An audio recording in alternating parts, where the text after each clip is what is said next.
Hello and welcome to the Castle Talk podcast, where we talk to writers and creators of today's genre worlds. From Denver, Colorado, I'm your host, Jason Henderson, author of the Alex Van Helsing series from HarperCollins. Tonight, our guest is Andrew Pyper, author of the new book, The Only Child, from Simon & Schuster. Andrew is the author of 8 novels, including The Only Child and The Demonologist, which won the International Thriller Writers Award for Best Hardcover Novel and was selected for the Globe and Mail's Best 100 Books of 2013 and Amazon's 20 Best Books of 2013. And among your other previous ones, Lost Girls got the Arthur Ellis Award and was a New York Times Notable Book of the Year. And you live in Toronto. Welcome, Andrew. Thank you very much for having me. I am so excited to talk to you. It's always a good summer when we have some good, honest-to-God Gothic horror. And this is, if you want to tell us what The Only Child is about, which is brand new book from Simon & Schuster in hardback and on Kindle. But this is not only a book that I might call a Gothic horror, but also that is steeped in a knowledge of Gothic horror. So can you explain it to us a little? Sure. Yeah. It's it is the premise of the novel is what if a figure who is directly inspired what I regard anyway as the 3 primary defining Gothic novels of the 19th century that define the idea of the monstrous in the contemporary imagination, namely Mary Shelley's Frankenstein, Robert Louis Stevenson's Jekyll and Hyde, Bram Stoker's Dracula. What if one figure directly inspired each of those novels, and what if that person was each of them? And what if that figure has within himself characteristics of each of those particular monsters as depicted in those novels? And what if that person was alive today and walks among us and has been alive for over 220 years? So it was born out of the idea of where do monsters come from? You have, as I was reading this, it's so funny because we're going to get into a little bit of the different ways that you're explaining and commenting on those classic novels, like you mentioned. 3 particular books, which is Robert Louis Stevenson's Dr. Jekyll and Mr. Hyde, Bram Stoker's Dracula, Mary Shelley's Frankenstein. And so he comments on each of those. But the funny thing is, the structure of this book, I think, has most in common, and maybe you get this a lot, with Thomas Harris. You've created this character of Lily. Can you tell me a little bit about your main character, Lily, and because she's really the star and the one that's involved in the plot from the beginning to the end? No, that's quite right. So Lily Dominic is a forensic psychiatrist. So her job is, unlike other psychiatrists who will treat patients to try to make them better, her job is not to do that, but merely to assess her patients, which are exclusively people who have been accused of typically very terrible crimes. And so her job is to assess whether they have the mental capacity to stand trial, to be able to discern between right and wrong, to be able to know whether the thing they're accused of doing, is bad, or whether it's, the devil told them to do it. And so she is someone who is used to sitting across the table from people who have done terrible things and they say terrible things, and she's wise to the ways of those kind of diseased minds. And then at the outset of my novel, she sits across the table from someone who makes a couple of incredible claims. One is, as we've already said, he claims to be over 200 years old and to have influenced the 3 literary Gothic novels of the 19th century. And he makes another impossible claim that makes a direct emotional link to Lily, even though it's impossible for him to make it, which is, I know your mother, and further, I am your father. Which is, he presents as someone exactly the same age as Lily. So these are all insane claims, and she initially writes them off as such, but small pieces of evidence, as well as her own kind of growing attachment, not quite attachment, but her feelings about this guy being different from the other patients, build and build and build and accumulate, and it sends Lily on a quest to discover the truth about this guy. a globe trotting quest. I mean, she's going, to Romania. She's in London. She's all over the place, searching for the mystery of this guy. I thought it was really interesting that she is so fiercely attracted to the character he's called Michael, the one who gets arrested for this Mm. terrible crime. And you come to find out that he's gotten himself arrested specifically so that he can sit across the table from her. And that's not a spoiler. That's like very early No. on. That and she thinks he is batshit crazy, that there is no way that he's 200 years old. She doesn't she doesn't countenance any of those things, and yet at the same time, she's extremely attracted to him, and that attraction, in my mind, because of the things we go to learn, get weirder and weirder and weirder as the book goes on. And I, Mm. did you ever? I'm really curious about this because this is a guy who's claiming to be her father, and she is fiercely romantically attracted to him. That I don't see that. You don't see that a lot. I mean, that seems like a really brazen and brave thing to have a character wrapped up in. Well, yeah, I guess it is. And I say that not, innocently in the sense of, with a sense of surprise. I mean, I knew what I was doing. I think for me, it was part of participating in that tradition, namely, again, the 19th century Gothic tradition that I was being inspired from and commenting on and updating.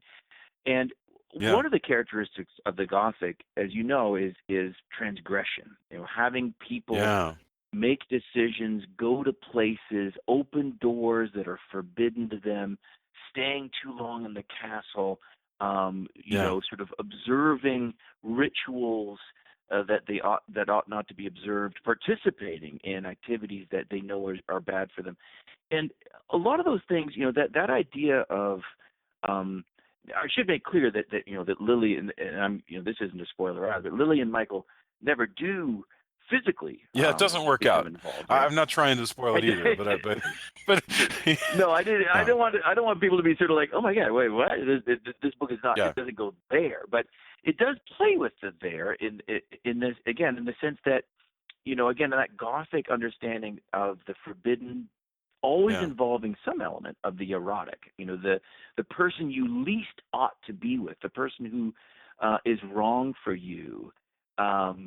And this is true, I think, for many of us in contemporary life, the person who is wrong for us embodies some element of particular attraction, strict, purely because of their yeah, inappropriateness.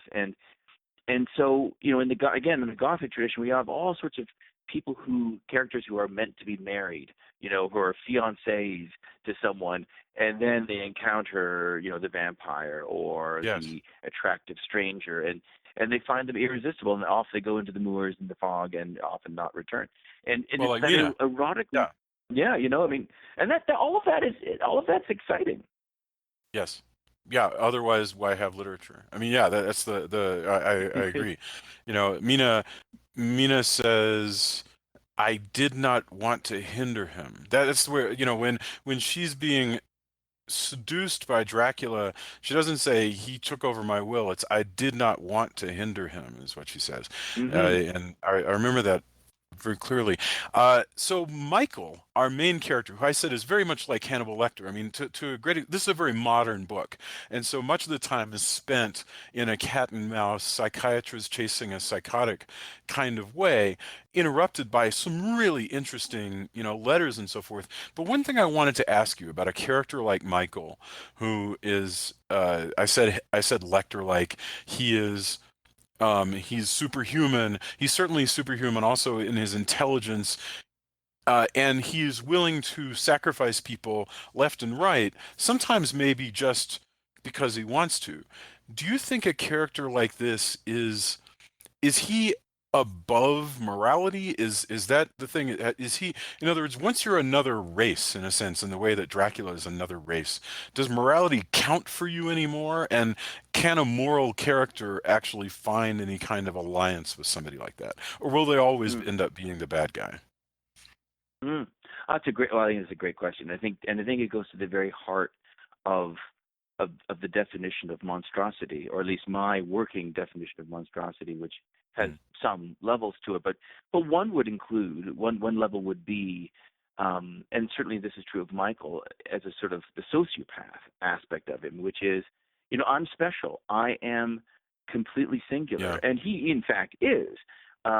But he feels that fact alone and allows him to exist by separate rules. That the idea of accountability, of morality, why do you get to be a parasite and live off and murder the living in order to further your own life? Why do you get to do Yeah. that? And his answer would be something like, well, because I'm unique. I'm special. I'm where myth comes from. I'm where all those nightmares and stories and movies have come from me. Surely it's worthwhile. A few thousand lives. It's worth having all those stories. And without getting too political about it, one of the jumping off points of the novel a few years ago when I started thinking about it, and it's only been further made relevant to my mind anyway with recent political events, not just in the United States but everywhere. The idea of that we have functioning sociopaths, leading territories, if not countries, and we kind of are grappling with the idea of people who are moving outside of the law or outside of ethical and moral boundaries with the sole justification of their specialness. And that's Michael's argument. The problem is that the superior man always turns out to be wrong. I mean, remember in Rope, where the kids have argued over, these are the students of Jimmy Stewart, and Jimmy Stewart's argued over and over that the superior man would be allowed to commit murder because he'd be on a different moral plane. And so, what difference does it make how many people are sacrificed because, he costs more, he's worth more. But the problem in reality is that the superior man always turns out not to be superior. This Michael's problem, by the way, is that well, as I read through it, and I don't want to like spoil too much, but Michael actually has some flaws that make life more difficult for him. One of which is he is really stuck on himself. He doesn't like any of the portraits that are painted in literature. He doesn't like the Jekyll and Hyde. He doesn't like Dracula. he doesn't like he doesn't like Frankenstein. And these are great books. It's really interesting that so in that way he's like a sociopath who should be concerned with amassing power, who nevertheless is obsessed with the tiniest slight which turns out, and and that's really interesting. I thought it was it was really interesting. Go ahead. Well, no, I appreciate that, and that's I think of him as someone who I was asked recently, define monster. You use this word, Andrew, monster. What does it mean? And how do you define that again? Go ahead. Well, I would say we all have different. Some people might say it's something that's frightening. That wants to kill you, and that often is the case with monsters. But I would define the monster in my mind, and this is true, I think, of Michael. That his core problem is that he is unable to feel nor receive love. He is literally, that is his affliction ultimately.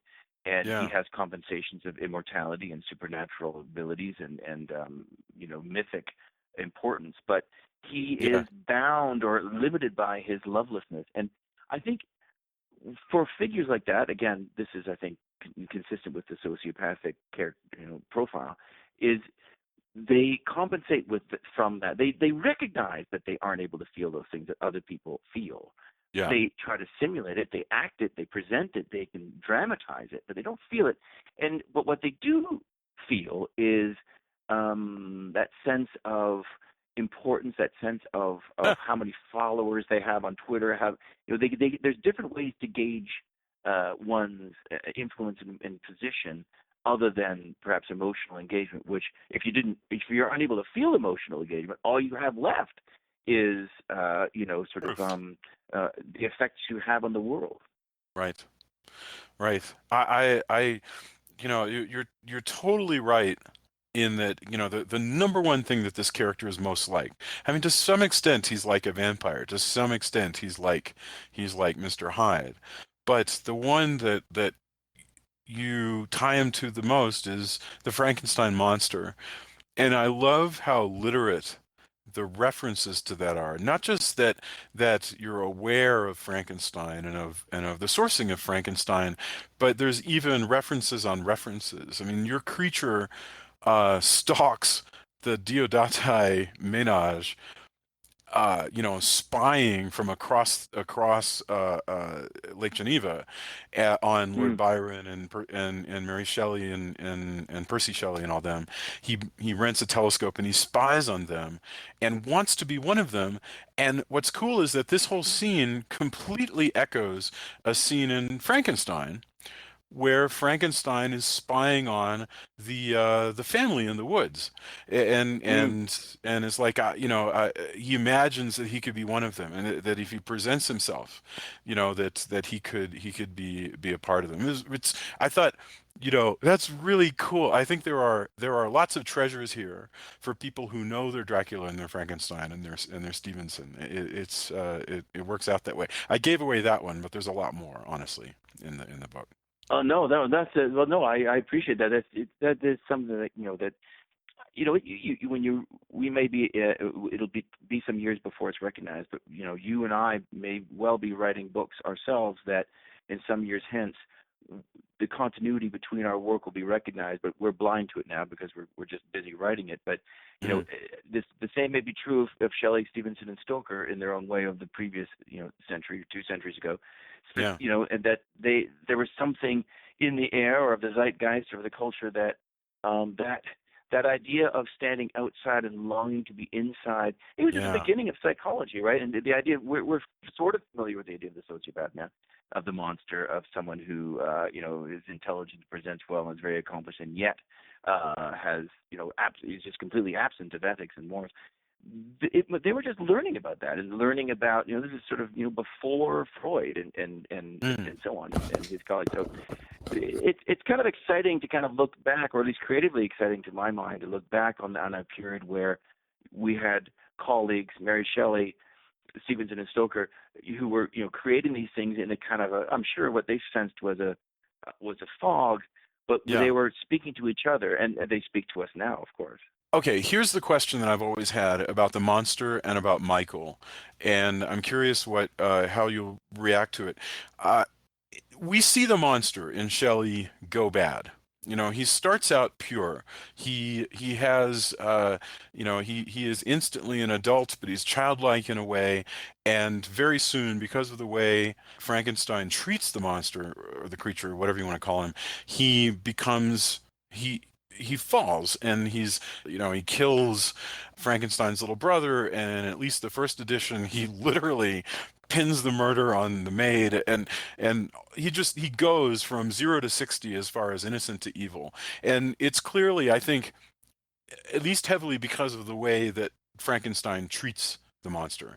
And the same thing here in with Michael. Michael starts out fresh, and because he feels like he is cut out of the life of his creator, who doesn't really know what he's getting into, he goes bad. But here's what I'm wondering, since you're dealing with sociopaths, is that even true?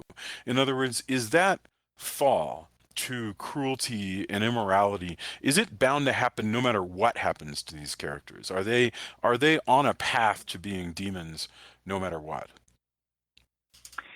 Well, one strand, that's a good question. And I think, one strand of Michael's very particular monstrous DNA is the demonic, which is, and I needed to do that That's true. in Yeah. the sense to imbue him with that, the monster within, which is going to, emerge over the course of the novel. We don't see it in the first half at all, and it sort of occupies the latter third almost completely, and that is something that is truly physically monstrous, something that is just wants only to destroy, and that even that Michael himself cannot control. That is part of Michael, and in a sense, then metaphorically, that is part of all people who, I think, are capable of performing the most hideous, the most inexplicable violent act that Mm. there is no narrative that can fully explain some of the actions that people take. You can be like, well, that they had a rough childhood, or that they saw something, they witnessed something, and we saw that in the later. You mentioned earlier, Hannibal Lecter and Yeah. Thomas Harrison. That we saw, to my mind, the incomplete, if not unsuccessful, attempt to explain Hannibal Lecter's background in Hannibal, the novel. Yeah. Oh, God. Where it kind of went for the big backstory. And the mistake there wasn't so much that it's like that it couldn't. Well, maybe it couldn't have been done, but the mistake was or at least what made Hannibal Lecter so compelling is that he is what he is. He was Yes. sort of came into the world so convincingly, so charmingly, so knowingly, Yeah. and yet so monstrously.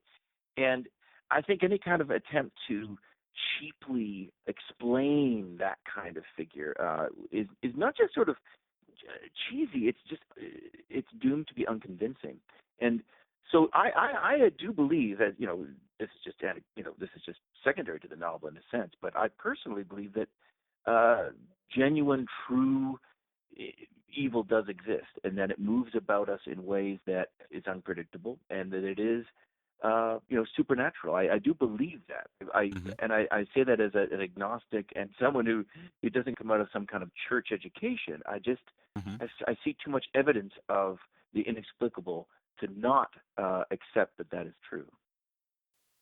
I think that I accept that, and I think there are certainly peoples whose actions are so inexplicable to me that they're indistinguishable from evil in any meaningful sense, Mm-hmm. and Mm-hmm. that's good enough for me. I mean, and I was way happier with Hannibal Lecter that way. You know, Aaron Sorkin says that your character was never 5 years old. He was born the age that he is when the lights come up, and that was. Mm-hmm. I was happy with that for Hannibal Lecter. Hannibal Lecter didn't need a backstory. It's so absurd. A great work of art. Whistler's Mother doesn't need a backstory. American Gothic doesn't need, Yeah, you no. know, there's, you don't need to know. Why is that guy standing there with a pitchfork? It doesn't matter. It, it looks great. So yeah, I hate the fact that we do this to ourselves with our best characters. Is we kill it, with over description. But I had one more question for you, and that is, clearly these books that you've made reference to are Gothic, and I have on this show interviewed a number of people who do Gothic horror, and I've interviewed a number of people who do goth and stuff in the tradition of Gothic romance, which are two distinct genres, right? What Mm. is Gothic horror? Like, what defines it, and what, why, and how are some of those threads still going? Well, that's a great, that's a great question again, and I would say, there's short answers, and then there's the PhD thesis answers. Sure. But on Short the of defending a on the dissertation. yeah, short of that, I'll go with a shorter for our current purposes and say something like, I think the Gothic is anticipates the psychological in ways that I think no other particular genre did or was able to do. And it did it because it was when Mary Shelley, as a teenager, conceived of Frankenstein, there were ideas swirling in her head that not only pertain to the advance of surgeries and science and medical advances that made the idea of reanimating the dead a possibility, but it was that married to the emerging discussions that would give rise to what we understand now to be psychological science. And when you marry those two, the idea of the scientific advances reaching into godlike spheres with the idea that there is within all of us already the potential for the monstrous, of the supernatural, of the id and the ego, etc., concepts that we're familiar with now, but which were original and fresh then, you end up with a sort of a psychosexual genre that's able to, as you mentioned, tap not just the horrific, but the romantic and the erotic in ways that remain, I think, unmatched. Because it was a product of its time, but it also was a brilliant not a movement. It wasn't a movement, but an aesthetic that anticipated so many of the planks and foundations that we currently are still writing about when it comes to dynamics of the erotic, of power, of what is forbidden, of transgression, and of monstrosity. It's interesting to me how the worlds in Gothic always, there might be a world that we recognize. I mean, your book, like I say, is distinctly modern in its pacing. It's very much, it's a modern criminal psychiatrist who avails herself of modern technology and is involved in modern organizations and is using modern means of transport and getting into a number of action set pieces.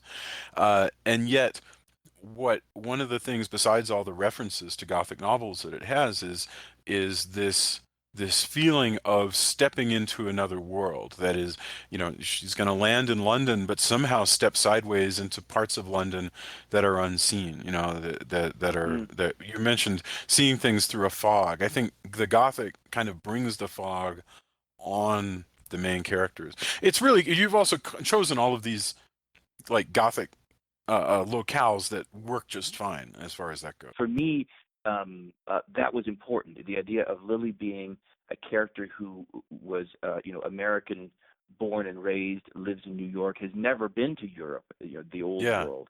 That movement between the new world and the old world and back again was very important, not just for the lushness of travel and movement, which I love, but for that idea of that, returning to a place where there are still people who not just authored but believe in folk tales and witchcraft, etc. And that kind of transference between those realms and moving between, piercing that membrane between the old world and the new world is really, again, that's a very Gothic move. Dracula is in one sense a voyage novel, right? It's about a vampire going from the old world to the new world of London, and that is a very strong, fundamental Gothic characteristic in itself. Absolutely. I mean, the most exciting part of that book, well, the two most exciting parts are the journeys. Jonathan Harker journeying east, and then at the end, them chasing him east again. Both of them into Transylvania. Okay, I got one more question for you, and that is a very, very like regular, everyday shoe leather question, which is, are you working on a new book right now? And when you are, like, how do you make that happen? Like, are we talking about nightly sessions, 3 sessions a week? How do you measure your progress and keep going? I've just finished. I've just finished a new draft of the next book. What I hope to be the next book, and it happened quite quickly. On the shoe leather level answer, I've gotten more fast with first drafts, but slower and more thoughtful with all of the note takings and thoughts and self-pitchings before I begin it. So I think about the idea a lot more before I begin, whereas I think before I would maybe, kind of like, you're talking about going into the fog, I would maybe sort of go off into the fog and emerge with, some corpse and hope to, like, look what I got. Now it's more not considered in any cynical sense. It's just more considered in the sense of what do I want to do here exactly? What is, and I find what's exciting about that process, is that if I bring it up with my wife or a friend or over a table, I just kind of pitch an idea, like I'm thinking about this. And what happens is very exciting because the person across the table from you will invariably say, well, what if the he is a she and and Philadelphia is Budapest or whatever, right? People will give you great ideas at the early stage for free. And so I learned to throw out half-formed ideas and steal the good stuff that people give you because they invariably do. But yes, so I finished the new book and it's a bit different in the sense that it looks and feels like a horror novel, but it's all thriller but it goes to a place. I wanted to write a big twist novel, a novel that turns it kind of fairly close to the midpoint with something so big that it kind of just kind of everything you thought was happening is not happening. I wanted to really try that because there's a few examples out there that I've admired, and I thought I want to do that novel, the novel that sets things up and then flips it. So, we'll see if I've been successful or not at some later point. But you said you're getting faster with your first drafts. When you're, and I understand exactly what you're saying, that like once you got the first draft, now you have to go back to it and start hacking away and teasing out whatever you're going to tease out. But when you're just laying down that first draft, let's say instead somebody told you, hey, this is due in 3 months. How do you structure your writing to get that done? Do you set aside a specific time every day or night, or what? Oh well, I'm fairly banker's hours. I'm lucky that for the most part I don't have a second job. So I do this full time, and there's some there's some gigs that are unrelated to the fiction on the side, but usually all of it requires me to go up the stairs to my office after the kids go to school and set about the work. So the main writing work happens in the morning, sort of 9 to 12 typically, because I find that my energy just basically kind of starts at a high, whatever you might call a high, and it's just a slow descent to the end of the day. There's no resurgence, it's just kind of, I just get stupider and stupider. And so I tend to do the pure writing right away. And I don't, my one little sort of, I don't even know if it's a tip, it's just a habit that I use, which is I don't allow myself to leave the room unless I reach a word count. And so that includes lunch. Like even if it's like, well, I'm hungry and it's 2:00. I mean, don't I get to eat? Like, no, you don't, unless you've done X number of words. And what's your word count? I mean, it changes over the course of the project. It starts off lower and then gets higher as I sort of steam with excitement toward the end. Typically ranges between, in the beginning, maybe 600 words a day, and then goes up to something around 1,200 or 1,400 words a day. That's amazing. That's fabulous. And it's funny interviewing different people about this. Everybody kind of has a target somewhere around 1,000. It's like typically, although Stephen King says that he does 2,000 words a day, and maybe he does. I don't know. I wouldn't be at all surprised. He has some big muscles there, but I've always found I have a vertical limit of about 1,000 words a day, and that is about all that I can do. Goldman used to say, write a scene. He goes, he now, mind you, he was dealing in scripts, but he was like, I don't deal in pages, don't deal in, just do a scene a day, because if you could do that, then eventually you'll be done. And I thought, that's, at least that, as a rule of thumb, that definitely makes sense. Well, he's just saying, yeah, that is a good measure, but I think he's just saying 1,000 words. I think so. You're probably about right. It's probably about the same thing. So you just write at your office at home. That's right. Yeah, I'm sitting there now, and it's again, it's a lucky situation in many respects that I recognize, and I recognize it's a privilege to do it, and I've been doing it for some years now. Going up to the little room, and there's the window through which you can see very little, but it's a window, but I must admit, I don't say this complainingly, but I do like a parasite, like a monster. I do attach myself to people who have normal jobs, and I'm so hungry for office gossip and who's betraying who and who's sleeping with who and who's got the unjustly got the promotion and who should have gotten it. Like, so when I did sort of go to a ball game or a hockey game with a friend who might be a lawyer or again a sort of an office person, I'm like, they think that they think I'm faking it. They're like, I know, I bought the tickets. You don't have to pretend that I'm interesting. But I actually genuinely am like, no, tell me all about human drama, because I have so little of it in my working life. Yeah, no, I can totally, and I've heard people complain about, missing the drama when they go full time. I really liked what you said about and I'll share that, the whole business of you've got a smaller goal towards the beginning while you're feeling it out. Then at the end, if you can imagine this as a long, like bicycle hill, then by the end, you're really moving and you're able to like move into higher gears and you're laying down more words a day. I can totally see that happening. That's really Yep. fabulous. Okay, so the publisher is Simon and Schuster. The book is The Only Child. It is brand new, and you can get it in hardback. You can get it in ebook in whatever format you like your ebooks. And Andrew, I am so thankful that you would spend time talking to us. Andrew Pyper, thank you very, very much. Thanks, Jason. Absolutely. Let's talk again soon. Bye. Bye bye.